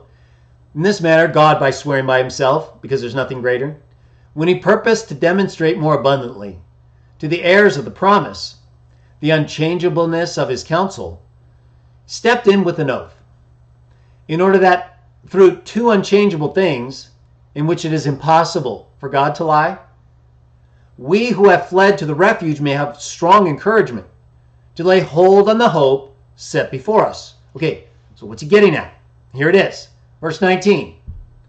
This hope we have as an anchor for the soul, both sure and firm, and it enters in within the curtain. Okay, now why is he referring to that? It's because of a priestly function. The curtain often divided, it did serve to divide the functions of the priest from others who were part of the temple arrangement. In verse 20, notice it says, where a forerunner has entered in our behalf, Jesus, who became a high priest according to the manner of Melchizedek forever. Okay, so with the reference to the curtain, he brings in Jesus as the one who became the high priest on their behalf, who could get behind the curtain, so to speak, and literally that's what a priest did and what we believe he did, the ultimate curtain in heaven. He became a priest according to the manner of Melchizedek. Okay, so this is consistent with Psalm 110. He's saying that Jesus is this one who, like Psalm 110, is a priest like Melchizedek. Not a priest in the Aaronic sense, according to the law, because he didn't need to be, because of Melchizedek. And so now, notice verse 7, chapter 7, verse 1. Let me get my breath here for a little more reading. Feels good though. Okay. Excuse me. Sometimes the water. All right. For this Melchizedek, king of Salem, priest of the Most High God, like we read in Genesis 14, who met Abraham returning from the slaughter of the kings and blessed him, and to whom Abraham apportioned a tenth from all things, like we read, is first of all, by translation, king of righteousness. That is Melchizedek. And is then also king of Salem. That is king of peace. Verse 3, in being fatherless, motherless, without genealogy, having neither a beginning of days nor an end of life, but having been made like the Son of God, he remains a priest perpetually. Verse 4, behold then how great this man was, to whom Abraham, the family head, gave a tenth out of the chief spoils. So let's go back for a moment though. He makes an association between Melchizedek and Jesus. And he says that Melchizedek was made like the Son of God by not having a genealogy in association with his priesthood. He has no father. He has no mother. He remains what? In spite of that? A priest perpetually. That's the comparison being made here. Without genealogy, there's no record to his beginning of life or end. And so that's why many speculate that if he's not Shem, that he may be a manifest son of God who was allowed to, perhaps even Michael, before he was appointed over Israel, to serve in these ways, to bless people, and to do things like serve bread and wine as a symbol, a portent of what would eventually take place with Jesus. But we don't need to read into those accounts that extent of an understanding to gain the association being made here. Okay, whether or not Melchizedek was an incarnated or a manifest son of God who lived as a man in a way that was allowed by Jah, without any actual father or mother, but just he was allowed to remain in that way in order to do these things before the law, before the Aaronic priesthood, to offer up sacrifices in these ways, or whether he was someone who descended from Noah and those with him and learned the sacrifices in those ways and was blessed like Shem, worshiping Jehovah. Doesn't make any difference in the sense that the text is talking about, because the point is, like with Psalm 110, he's not a priest according to the law. He's not a priest according to the line of Aaron. He's a priest according to the way Melchizedek served as priest before the law, and so was directly appointed by Jah and accepted by him without need of the law. So while the Messiah was to be born through the line of David and was foretold to arise out of Bethlehem, Micah 5, all the different texts that we've talked about, the priesthood aspect of his function is foretold in Psalm 110 in association with Melchizedek, not the law. Now let's keep reading, because it's exactly what the author of Hebrews says. We read verse 4. Okay, let's start with verse 5. Let's read a little more. True, the men from the sons of Levi who received their priestly office have commandments to collect tithes.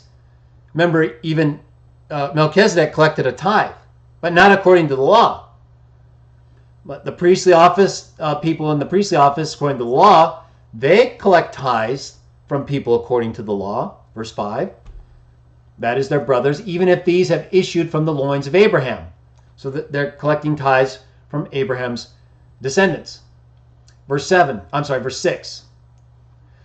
But the man who did not trace his genealogy from them, Melchizedek, took tithes from Abraham and blessed him who had the promises.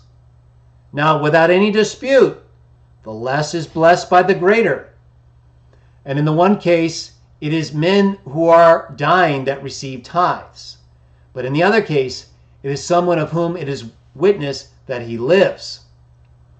So, it could be, what he's meaning here is not quite clear. And so whether or not he means that Melchizedek, though he received tithes apart from the priestly office, nevertheless did so and died, that in another case, someone else like him did so but didn't die, or whether he means that Melchizedek didn't die. It doesn't really make a difference, because like I said, whether it's a son of God, even Jesus himself, who was Melchizedek, the main point is that he provided the line, the order, the appointment that established the means by which the Messiah would also be a priest, a king priest. Psalm 110, in the manner of Melchizedek. And so let's read on, because it makes a little more clear application of text as we do so. And if I may use the expression, through Abraham, even Levi, who receives tithes, has paid tithes. He's saying, through Abraham, Levi, the priesthood, pays tithes. So, he's getting very deep here, making sense spiritually, but again, keep in mind his point ultimately. We're not going to get caught up in all the different things that are discussed here in Hebrews, but I think it's very deep and makes a lot of sense And everything he's saying is correct in the way he's applying it. And he goes on to explain it. For he was still in the loins of his father, that is Levi, when Melchizedek paid him. In other words, he's basically saying Levi paid Melchizedek through Abraham, because Abraham paid Melchizedek, and Levi was in his loins as part of his eventual offspring. And so he's making so many interesting points here, but it's not necessary. So in other words, he's saying, well, you could even show that Levi paid tithes, and they're not, according to the law, supposed to pay tithes. And so he's developing a lot here, is what I'm getting at. But let's focus. Verse 11. If then perfection were really through the Levitical priesthood, for with it as a feature the people were given law, what further need would there be for another priest to arise according to the manner of Melchizedek, and not according to the manner of Aaron? Right there. Okay? So he's making the point that also is made by Psalm 110, the writer of whom, David, obviously knew the law, understood priesthood, but also knew about Melchizedek and his priesthood. And he foretold that the Messiah through his line would be a priest like Melchizedek, not according to the manner of Aaron. And so this is why you have so much discussion about Melchizedek in the Dead Sea Scrolls, kind of like you have about Elijah in the New Testament, as well as Melchizedek here, but in a different sense. That is in a kind of coming role, the way they were understanding them, as well as Michael, in ways that all make sense because of how Michael was involved. Especially Michael, right? Michael was very involved with Israel, appointed directly as their prince, there with Gabriel, fighting against the other spirit princes. No one else would. And I believe he's been here the whole time in Zechariah. That is when we were reading in Zechariah, not Hebrews here that I have on the screen. But you know what I'm referring to in our prior reading of that text. And so either way, the association made in Hebrews between Melchizedek and Jesus is that Jesus, like Melchizedek, is not a priest according to the manner of Aaron, but he's a priest according to the manner of Melchizedek, who preceded Aaron, but who was appointed by Jah and or allowed to serve as priest for him and to bless others, and who did so with bread and wine. Very important. Shows the historical use of those elements in Judeo-Christian religion, apart from all these other non-Judeo-Christian rituals. And so, while Melchizedek does not have any described beginning or end, no genealogy, no association with Aaron, in that same sense, the Messiah is said to be a priest, in our view, and according to what is written by David in Psalm 110. Jews who don't accept Jesus just don't apply it to him. But the application in the New Testament, in Hebrews, and we're going to read a couple other texts in just a moment, and then we're going to wrap it up, show clearly that it doesn't involve the Aaronic priesthood. It involves entirely the priesthood according to the manner of Melchizedek, whom many Jews at that time viewed as a messianic figure, in part because of Psalm 110, showing that they viewed it messianically as well, that the Melchizedek, messianic, Michael the archangel figure, one or two of them, would be involved and bring about their salvation, whether at that time, like Daniel was hoping, right? Or at a later time, like Michael the archangel told him would be the case. These were the things they were thinking about. And so when Jesus came and offered his body, said he was offering his body and his blood, the bread and the wine would represent, it's very important that we understand the association of that offering with the Melchizedek texts. Because the way he acts as a priest is not by giving up sacrifices like were done according to the Aaronic priesthood. He does it by offering up his very own life and body. And so in that sense, as the author of Hebrews goes on to argue, he has become better as a sacrifice than any of the things that were given beforehand. And so I'm just going to share with you a couple other sections from this. You should read the whole portion of Hebrews from 6 to chapter 10, really, because of the extensive discussion and descriptions that it gives between the Aaronic priesthood and the priesthood of Jesus and how he fulfilled Psalm 110 in our view. And so you notice here in Hebrews 9:11, it's why he writes, when Christ came as a high priest of the good things that have come to pass through the greater and more perfect tent, not made with hands, that is not of this creation. And so notice when we start to read in Hebrews 6, it referred to the curtain. And then immediately in Hebrews 7:1, right after that, it talked about Melchizedek and the service, priestly service that Christ performed, not in the manner of Aaron, but in the manner of Melchizedek, not in the literal temple or priestly curtain sense in which the Aaronic priesthood served Yahweh, but in the temple of heaven, the more perfect tent described right here. And he entered that tent, not with the blood of goats or bulls to sprinkle on the altar or any of the different things required, but with his own blood, once for all time, Hebrews 9:12. And he obtained an everlasting deliverance in our view. So these sacrifices, the sacrifices that were depicted and done, and that we believe depicted the future sacrifice, the Aaronic priesthood, as well as the angel of Yahweh ascending off the altar and the sacrificial flames rendered by Manoah and his wife in Judges 13, the pardoning of error done by the angel of Yahweh in Zechariah that we read about, and that was given, the authority that was given to him in Exodus 20. All of these things are related to the atonement and the satisfaction of Yahweh while he tolerates our existence in this condition. And while we're so influenced by wickedness, the woman in the jar above the heavens, and the other spirits and kingdoms of the earth. But we believe that now, because of the coming of Jesus in association with all of these texts that foretell a Davidic king, and that the Davidic king David himself foretold the Messiah would be a priest in our subject text, Psalm 110. We believe that Jesus fulfilled that, and that he didn't serve as a priest in the same sense or earthly sense that either Melchizedek or the Aaronic priesthood did, but that his priestly sacrificial service is rendered behind the curtain, literally in the ultimate sense of heaven, by bringing his own blood and body, which is going to be a part of our discussion in another video where we'll talk about other texts, pre-Christian texts that are a little more disputed in terms of the preparation of the Messiah's body.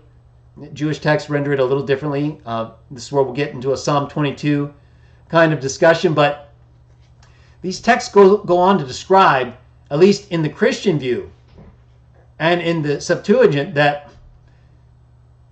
Jah was preparing a body since the time of Abraham for sure, because of the mock sacrifice of Isaac figuring in that directly, but also likely even before that, the choosing of Abraham himself, of course, through the acts he did and the willingness to follow Jah in the ways necessary to develop the trait in a population of imperfect people, so that he could have it developed just right in association with his own son, coming to do this fulfillment of what was shown in signs and symbols through the high priest Joshua, through the angel of Yahweh sending off the flame, and in all these texts, through the Melchizedek reference, his coming out and bringing bread and wine, blessing Abraham, being a priest, a king, so that it would serve as something that Jesus could be as well, without violating the law of Moses, and so also fulfilling the royal messianic associations with him as David's offspring, the twig from the stump of Jesse, Isaiah 9:11, who is referred to as Sprout in Zechariah, and for whom Joshua, the high priest, stands as a sign and symbol, as one who would rule on the throne and be a priest, and where Yahuwah would make peace between both of those aspects of his person, if you view it as one. And it certainly seems that David viewed it that way in Psalm 110, right? The utterance of Yahuwah to my Lord is, "You are a priest forever, according to the manner of Melchizedek." All of these things find fulfillment in Jesus. Let's share just a couple texts from the New Testament, narratives of his life, the things he said and did. Let's take a look at Matthew 22. We're almost done. I'm going to wrap this up. I think we've covered a lot of material. Help show that the associations between the king-priest figure of Psalm 110, involving both the Davidic Messiah and the one like Melchizedek, according to King David himself, would allow for the fulfillment of one. In some people's view, two. But according to Psalm 110, it seems one. That he'd serve as two, a king and a priest. All right, Matthew 22. Let's see what Jesus had to say. And those with him. Matthew 22, 41 through 46.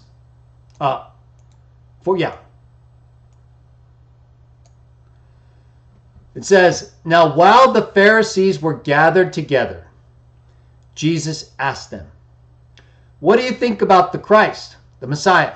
He's directly asking them, "What do you think about the one you're believing in as the Messiah? Whose son is he?" And they said, "David's." Verse 43, Jesus said to them, "How then is it that David, by inspiration, calls him Lord, saying, 'Yahuwah said to my Lord,'" quoting the Psalm text, Psalm 110. Perfect use of the divine name here. We know Jesus faithfully quoted the text. He didn't misquote it. I don't believe that. There's no evidence for that. "Yahuwah said to my Lord, the Lord of David, 'Sit at my right hand until I place your enemies beneath your feet.'" Verse 45, so he cites that text. They answered the Messiah is David's son. And he says, well, how's he's David's son if he's David's Lord? And he says it's by inspiration because it's Yahuwah talking. David's recording what Yahuwah is saying to him. It's not just, even though it would be important, David alone saying it. It's actually David writing down what Yahuwah is saying to the Messiah, his Lord. See, David understood all of it, at least to this extent. And so Jesus says, how can this be? How is the son of the king his Lord? Some Jews have different interpretations. As I said, referring it to David, his family, even Solomon. Here, though, it says, nobody was able to say a word in reply.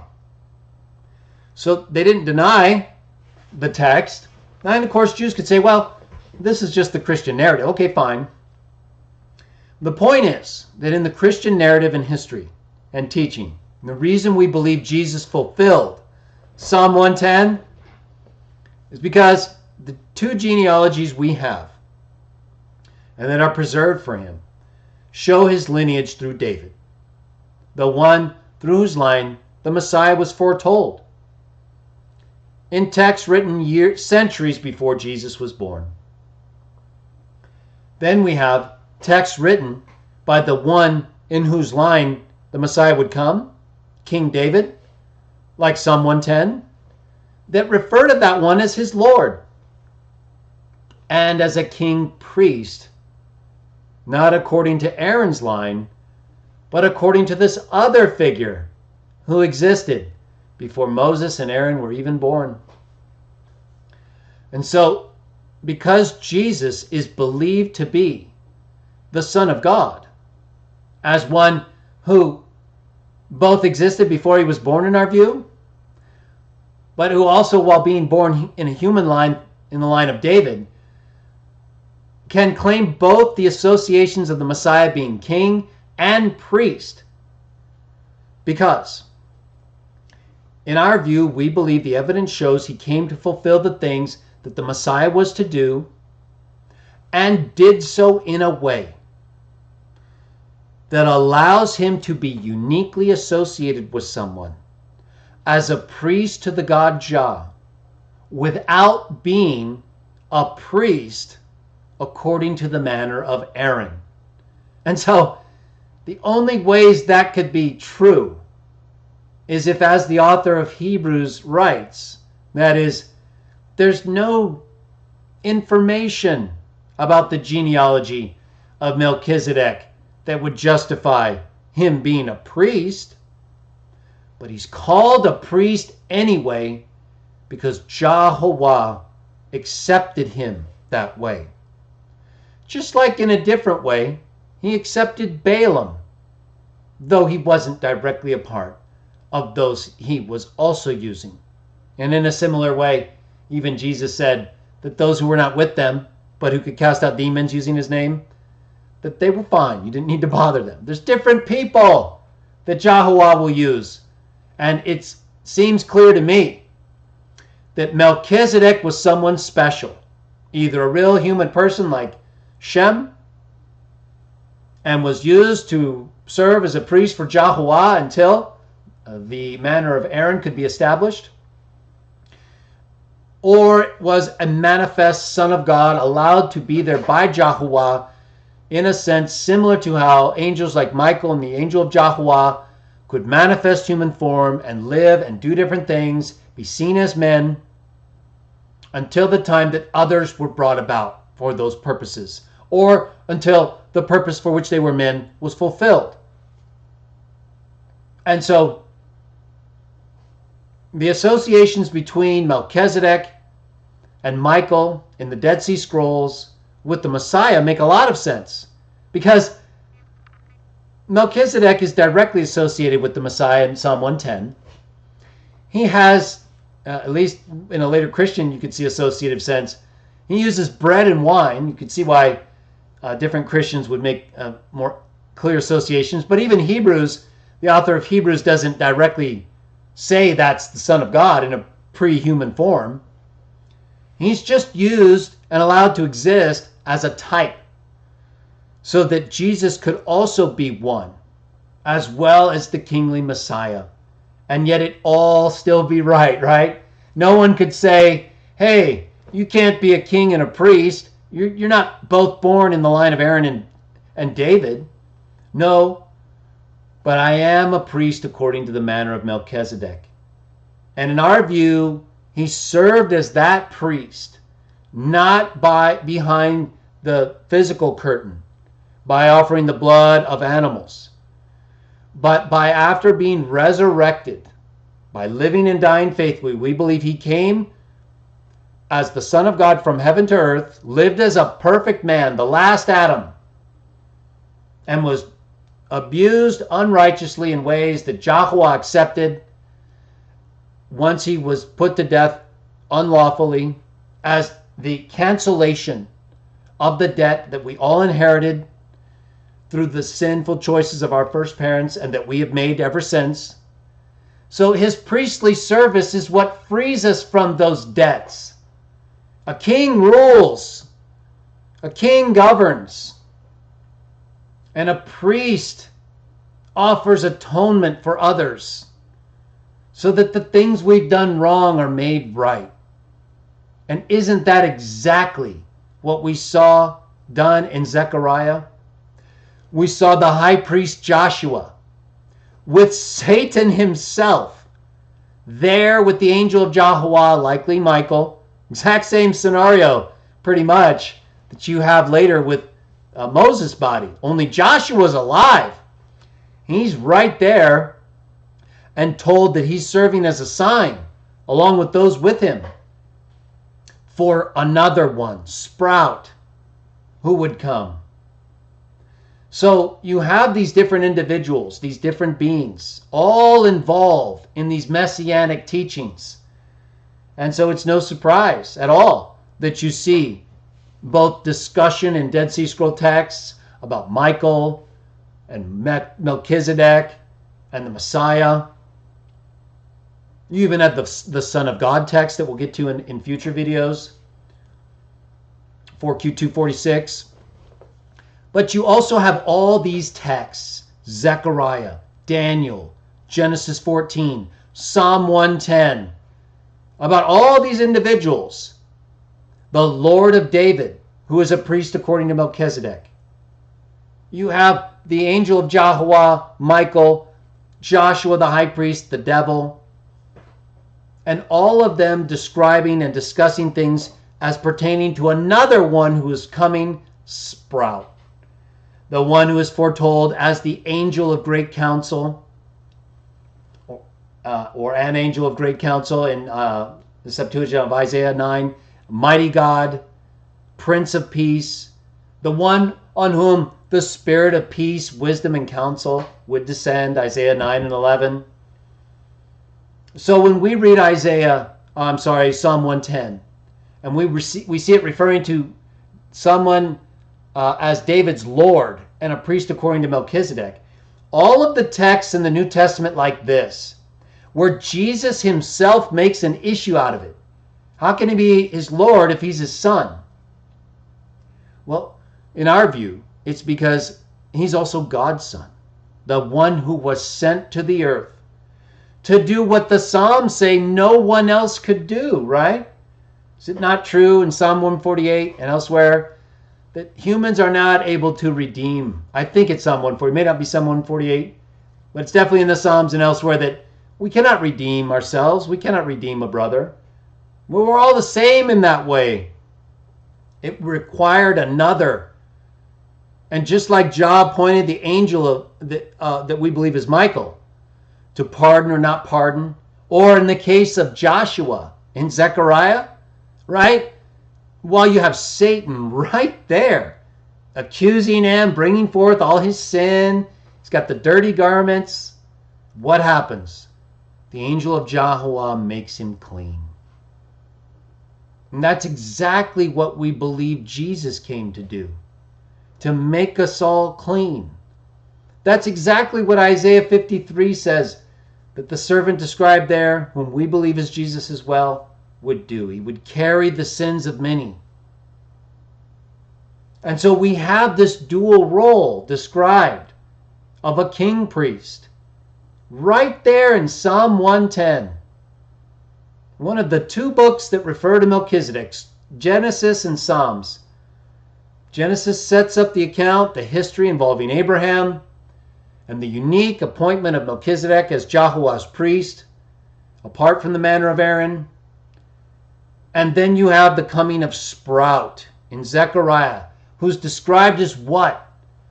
Ruling on his throne and as a priest. Doesn't even refer to Melchizedek directly because it didn't need to. It just knew. Because notice who was there, right? The angel of Jehovah, Satan. They're resisting them. Jehovah speaking through the angel. Joshua the high priest. So all of these things are clear when you look at them in context. They make sense. They allow us to see how one could be both a king and a priest, whether it's Melchizedek or whether it's Joshua. It states specifically in Psalm 110 that it would be in the manner of Melchizedek, David's Lord, would be a priest forever.